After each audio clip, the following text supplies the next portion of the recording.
उत्तर प्रदेश देश का सबसे बड़ा आबादी वाला राज्य और अब देश के सबसे बड़े एक्सप्रेसवे नेटवर्क वाले राज्यों में अपनी पहचान मजबूत करता हुआ यूपी, जहां कभी एक शहर से दूसरे शहर पहुंचने में पूरा दिन निकल जाता था, वहीं अब एक्सप्रेसवे की रफ्तार ने दूरी और समय दोनों का गणित बदलना शुरू कर दिया है। पूर्वांचल से पश्चिमी उत्तर प्रदेश तक, गोरखपुर से लेकर शामली और हरियाणा के पानीपत तक एक ऐसा ग्रीनफील्ड कॉरिडोर तैयार करने की दिशा में काम तेज हो गया है, जो सिर्फ सड़क नहीं होगा बल्कि यूपी के अलग अलग हिस्सों को आर्थिक रूप से जोड़ने वाला नया रास्ता बनेगा। इसी पर खास रिपोर्ट आपको दिखाते हैं।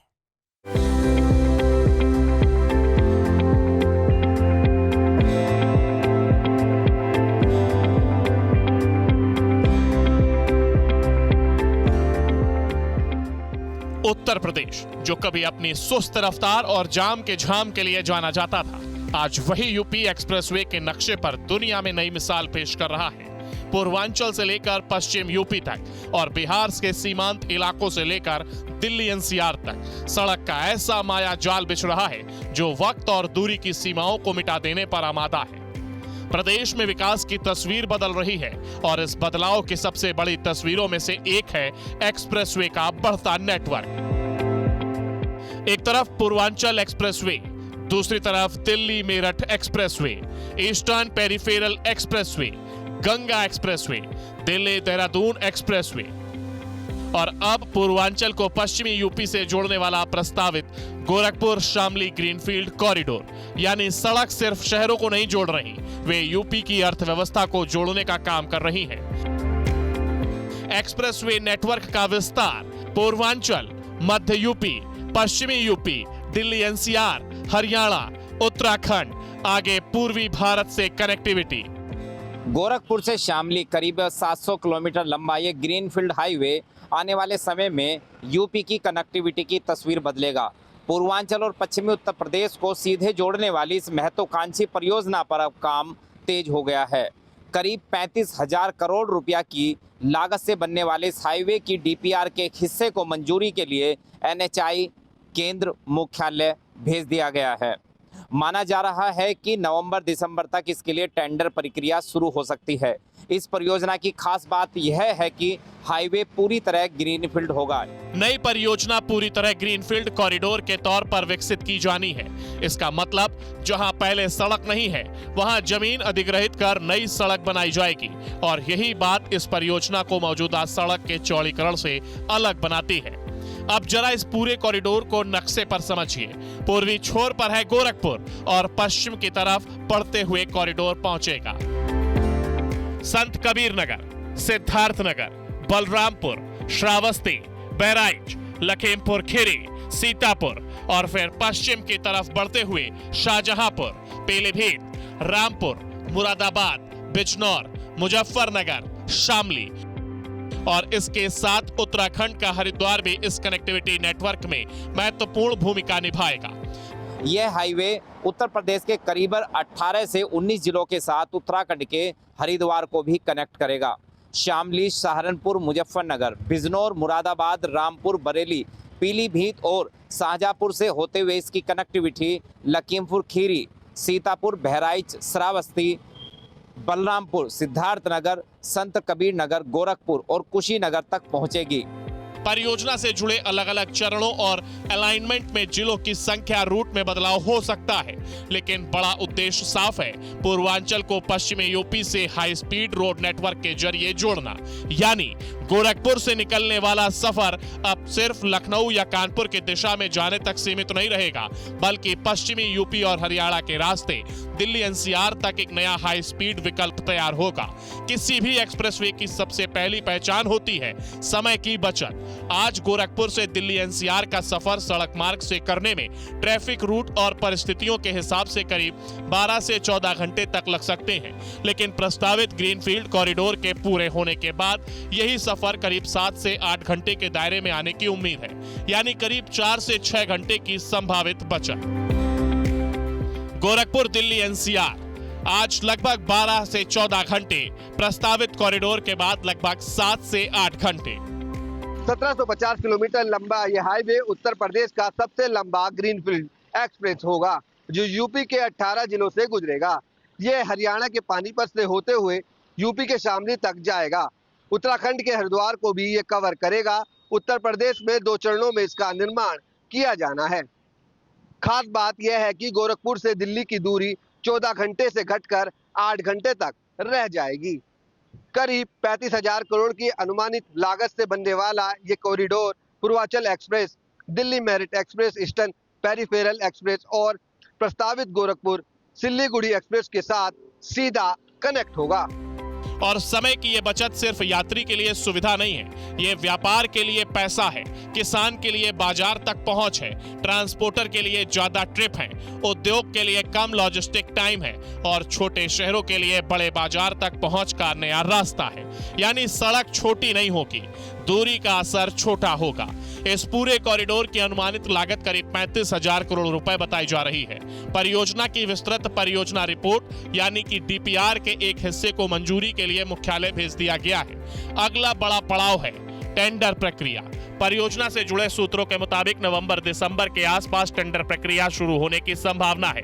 यानी कागज पर तैयार हो रही योजना अब धीरे धीरे जमीन पर उतरने की तरफ बढ़ रही है।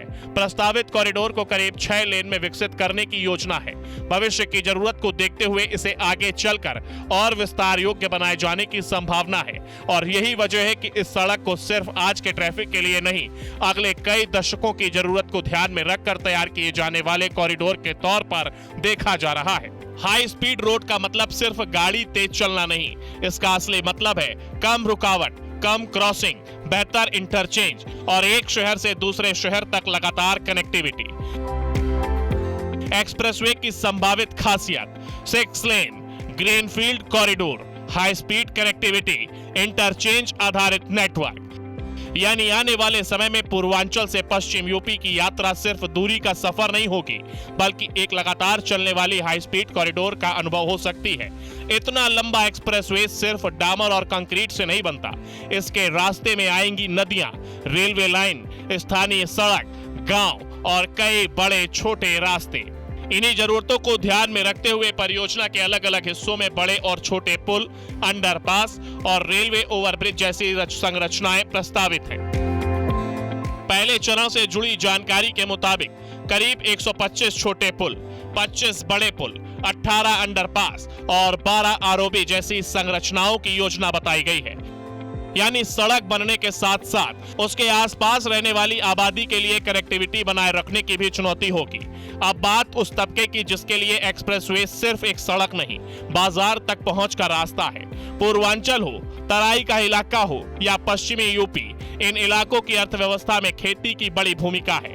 किसान की सबसे बड़ी चुनौती सिर्फ उत्पादन नहीं, उत्पाद को सही बाजार और सही समय तक पहुंचाना भी है। अगर सड़क बेहतर है तो ट्रांसपोर्ट का समय घटता है, तो खराब होने वाले कृषि उत्पादों को फायदा मिलता है और बाजार की पहुंच बढ़ती है, तो किसान के पास ज्यादा खरीदारों तक पहुंचने का विकल्प बन सकता है। सोचिए, गोरखपुर या आसपास के इलाकों से कोई कृषि उत्पाद पश्चिमी यूपी या दिल्ली एनसीआर के बाजार तक पहुंचता है तो उसके लिए सबसे महत्वपूर्ण चीज होगी समय, और यही समय एक्सप्रेसवे बचा सकता है। करीब 700 किलोमीटर लंबा यह हाईवे राज्य के पूर्वांचल को पश्चिम यूपी से जोड़ेगा। यह सड़क प्रदेश के कुल 19 जिलों से होकर गुजरेगी, जिससे न केवल यातायात सुगम होगी बल्कि व्यापार, उद्योग और कृषि उत्पादों के लिए परिवहन में भी ऐतिहासिक बदलाव आएगा। जहां सड़क पहुंचती है वहां बाजार पहुंचता है, जहां बाजार पहुंचता है वहां निवेश की संभावनाएं बढ़ती हैं और जहां निवेश आता है वहां रोजगार की संभावनाएं बनती हैं। यही वजह है कि किसी बड़े एक्सप्रेसवे को सिर्फ परिवहन परियोजना नहीं माना जाता, बल्कि उसे इकोनॉमिक कॉरिडोर के तौर पर देखा जाता है। एक्सप्रेसवे का संभावित आर्थिक असर: लॉजिस्टिक, वेयरहाउसिंग, कृषि आधारित उद्योग, फूड प्रोसेसिंग, एमएसएमई, रोजगार, व्यापार। यानी सड़क के किनारे सिर्फ गाड़ियां नहीं दौड़ेंगी, अर्थव्यवस्था भी दौड़ सकती है। इस परियोजना का सबसे बड़ा संदेश शायद यही है, पूर्वांचल अब सिर्फ पूर्वी यूपी का आखिरी छोर नहीं रहेगा। कई जिलों को पश्चिमी यूपी और दिल्ली एनसीआर की तरफ नया हाई स्पीड रास्ता मिलेगा। ये कनेक्टिविटी पूर्वांचल के व्यापार को पश्चिमी बाजारों से जोड़ सकती है और यही कनेक्टिविटी निवेश को पूर्वांचल तक लाने में भी भूमिका निभा सकती है। यानी जिस पूर्वांचल से लोगों का पलायन लंबे समय से एक बड़ी चुनौती रहा है, वहीं बेहतर सड़क कनेक्टिविटी स्थानीय उद्योग और रोजगार के नए अवसरों की जमीन तैयार कर सकती है। अब इस पूरी कहानी का सबसे अहम हिस्सा एक अकेला एक्सप्रेसवे नहीं बल्कि एक्सप्रेसवे का नेटवर्क। गोरखपुर शामली पानीपत कॉरिडोर की अहमियत इसलिए बढ़ जाती है क्योंकि इसका कनेक्शन दूसरे बड़े कॉरिडोर से जुड़ने की क्षमता रखता है। Purvanchal expressway, eastern peripheral, Delhi Meerut expressway, Ganga expressway, Delhi Dehradun expressway, Gorakhpur Siliguri corridor, प्रस्तावित गोरखपुर पानीपत शामली कॉरिडोर। यानी एक सड़क दूसरी सड़क से जुड़ेगी, दूसरा कॉरिडोर तीसरे से, और धीरे धीरे तैयार होगा कनेक्टिविटी का पूरा नेटवर्क। यही नेटवर्क उत्तर प्रदेश को देश के बड़े लॉजिस्टिक मैप पर और मजबूत कर सकता है। सबसे बड़ी बात, पूर्वांचल और पश्चिमी यूपी के बीच जो दूरी आज कई घंटों में तय होती है वो आने वाले वक्त में एक हाई स्पीड कॉरिडोर के जरिए सिमट सकती है। और अगर गोरखपुर से दिल्ली एनसीआर की सड़क यात्रा करीब 7 से 8 घंटे के दायरे में आती है तो समझिए सिर्फ सफर छोटा नहीं हुआ बल्कि यूपी के दो छोरों के बीच विकास की दूरी भी कम हुई है।